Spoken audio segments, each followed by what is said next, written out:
Mississippi Sound tonight is continuously crashing up over this seawall. The surf is incredibly rough right now in Biloxi, and these tropical storm force winds will push you around. There's a lot of damage here. This mobile home park over my shoulder, you see a gentleman in a blue t-shirt. He was inside when all this was happening. He said it was this, he's never been so afraid in his life. You can look up and now see sky in this motel room. The ceiling just collapsed onto the bed. There is debris and pieces of cinder block scattered all over this complex. You see the barricades are up right here. It's closed just under this bridge. Water's about, an ankle deep where I'm standing, but this is just one of the many known problem spots in the city.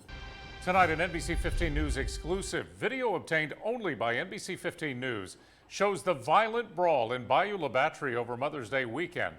That violence could cost Theodore's head football coach and athletic director his jobs. We told you yesterday Coach Eric Collier is on leave after being arrested and charged with assault. NBC 15's Andrea Ramey got her hands on this video. She joins us now to break it down. Andrea? Yeah, Kim and Greg, the state-owned camera captured the fight. It's from a distance, so it's hard to tell who's who, but it does show the melee at the boat docks.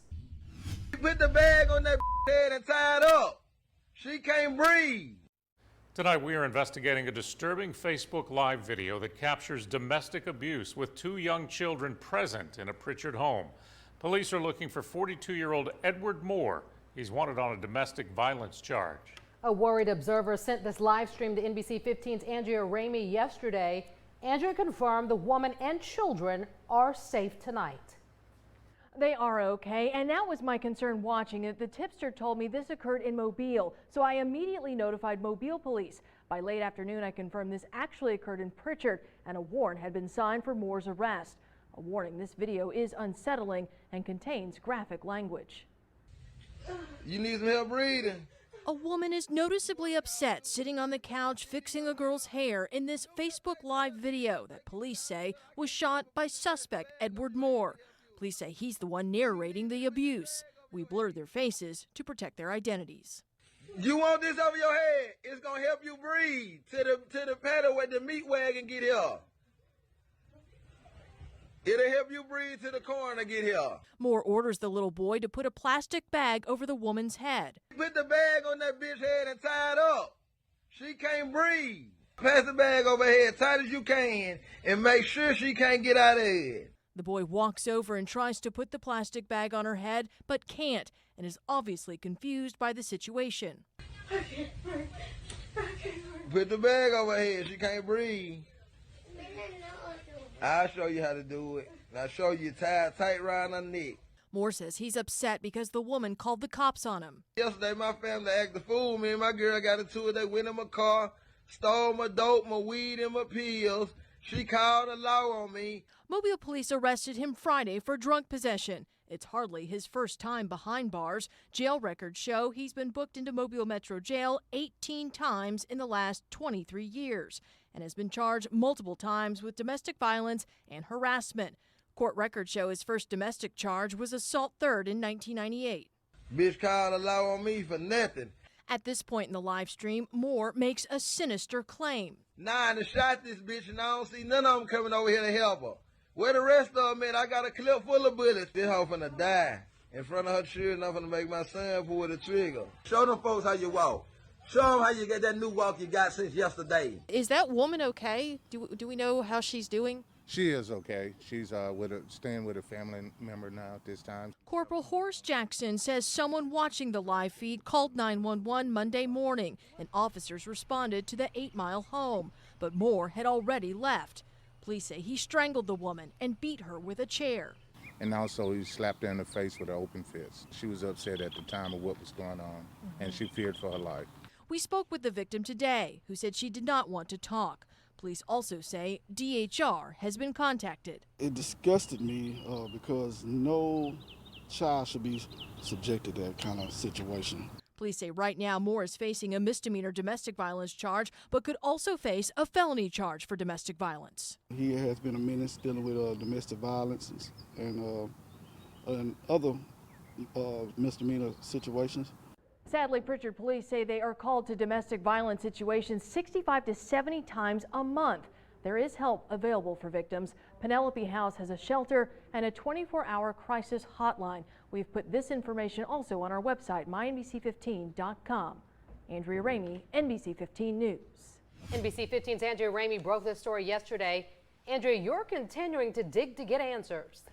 That's right, Kim. And the city's still not telling us how much it owes to RSA, saying that is still under investigation. Meanwhile, grieving loved ones are forced to wait on death benefits. Donna Stewart, who worked for the city of Chickasaw for 3 years, died last month from COVID-19. The last time her husband, Tommy, spoke with her was on August 13th, the day she was put on life support.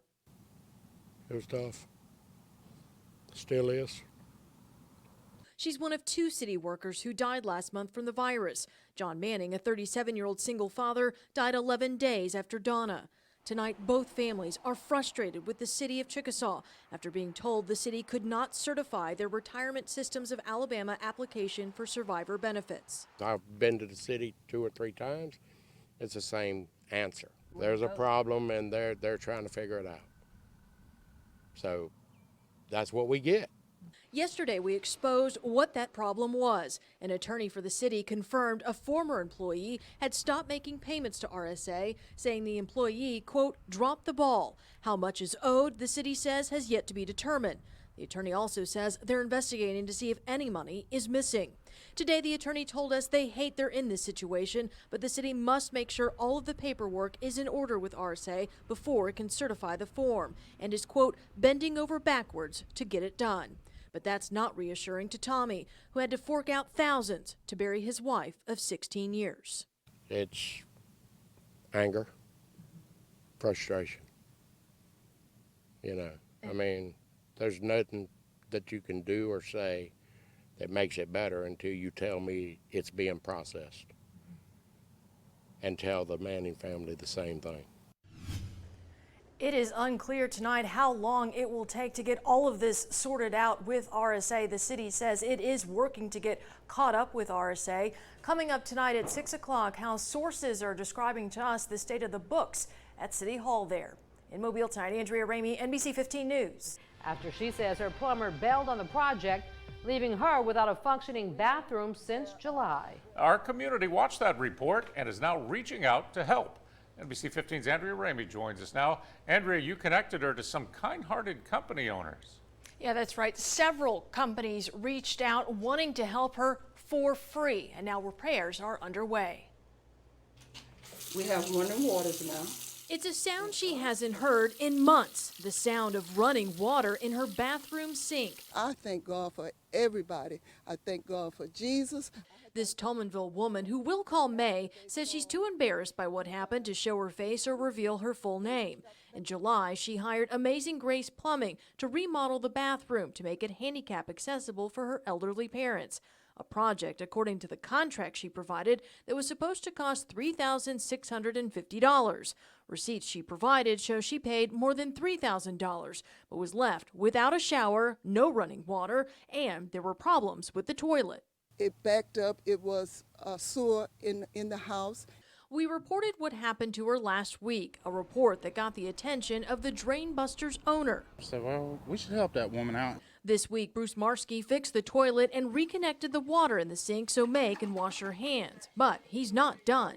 We're going to put in a stand-up shower, handicap bench, replace all the plumbing that goes to that bathroom, and check out everything else. And he's doing it for free. We service the community, and I just hate to see when that happens. Thank God for Channel 15 Reality Check. You all are real, for real. Y'all check the problems and you fix it.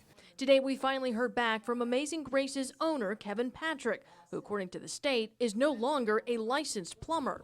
Did you disclose to her that you were not a licensed plumber when she hired you? No, I didn't, because I was planning on renewing my license. Well, it lapsed in 2019, so it's 2021. Well, I'm telling you, I plan on renewing my license. Patrick claims he got sick, then his truck broke down, and May got tired of waiting and told him she'd get another plumber to finish the job. Therefore, I didn't pursue it. May says that's not the case at all and is now pursuing complaints against him with the State Plumbers Board and the District Attorney's Office. It was horrifying. It was devastating what we was going through for the last almost 4 months. Work on the rest of the bathroom should ramp up next week, so pretty soon May shouldn't have to be going to friends and family's homes to take a shower. In Mobile tonight, Andrea Ramey, NBC 15 News. December 1982, a trucker reported seeing a body in the frigid, murky waters of the Escatawba River in Jackson County, Mississippi. At daybreak, investigators found a baby girl floating near the bridge. It is. It's horrible. The community called her Delta Dawn, the inscription printed on her headstone, known only to God. Oh, there's a lot of people in Jackson County that care deeply for that child. Sergeant Eddie Clark was in grade school when it happened, and now, decades later, as an investigator, decided there might be a shot at solving the Delta Dawn mystery using DNA analysis and online genealogy. So that's a parental match. I got interested in forensics when I was 13 years old. That's where Olivia McCarter enters the story. The 19-year-old University of South Alabama sophomore was interning on a forensic genealogy team last year, working on making identifications in cold cases. Her passion inspired by popular crime shows. I watched Bones when I was a kid, and that's what I decided to do.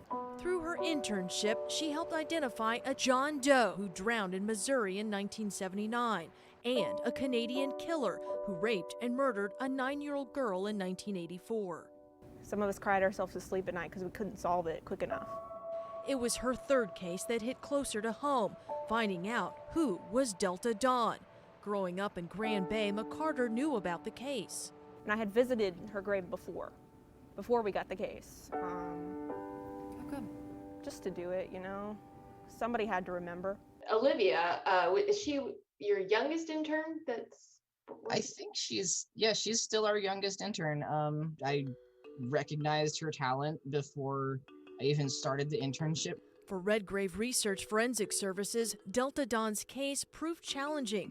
McCarter and her team had to solve 2 adoption cases before beginning to figure out Delta Dawn's family tree. There's so many cases out there that don't stand a chance of being solved unless they're done this way. Relentless in their pursuit, We think of our cases as our family. 52 days later, they had a match. Delta Dawn had a name, Alicia Ann Heinrich. Investigators say Alicia and her mother, Gwendolyn Clemens, were last seen leaving Joplin, Missouri before Thanksgiving 1982 as they traveled to Florida with her new boyfriend. Alicia and Gwendolyn were never seen again. Gwendolyn's body has never been found. We're still looking. We're still trying to find out exactly what happened. A mystery partially solved due to DNA analysis and investigators' dogged determination, including an unlikely one still earning an undergraduate degree at South. Buried next to Delta Dawn is an unidentified newborn who was found floating in the Pascagoula River in 1988. Solving that case is next on McCarter's list. All new tonight, we want to introduce you to an incredible young athlete on the Eastern Shore who is defying expectations. NBC 15's Andrea Ramey has a story of one remarkable Daphne East third grader who caused crowds to roar this football season. Yeah, Kim and Greg, and he really made them roar after one particular play, but this 9-year-old always impresses people watching on the sidelines. He's skilled at slinging it. What's your favorite team? Falcons. Snaring it. He absolutely loves football, everything about it. What people really marvel at is how Paul Carr sails on the gridiron. The 9-year-old dashes down the field on a titanium prosthetic leg. He's just so adaptive and he overcomes. So he's been an inspiration not just for other folks but us. Hall's Eastern Shore flag football coach Roger Fike says he's astonished by the third graders' agility and resiliency. Very fun to work with, had a great attitude about everything. Paul also proved he could perform when it counted. We were probably 35 yards out. During the championship game, Paul found a hole in the defensive line, scooted past multiple defenders looking to pull a flag, and scored a touchdown. It was awesome. I had tears in my eyes as we kind of followed him along the sideline towards the end zone. I couldn't believe it. I ended up running down to the end zone and picking him up. Didn't even realize I'd picked him up and cheered, and the whole team was going nuts, and the players on the sideline, and all the parents, I think, erupted. Paul scored the last touchdown of the game that helped his team clinch the championship and a coveted ring. My teammates were happy, my coach was very happy, and I was happy too. The big smile and pure joy on Paul's face shows us what really mattered that day. A boy beaming with pride thanks to a sport he loves.